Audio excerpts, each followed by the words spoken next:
Meaning of episcopate.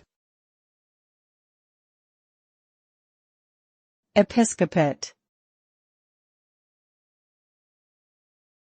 Episcopate. Episcopate. Episcopate. The term episcopate refers to the office or position of a bishop in the Christian Church.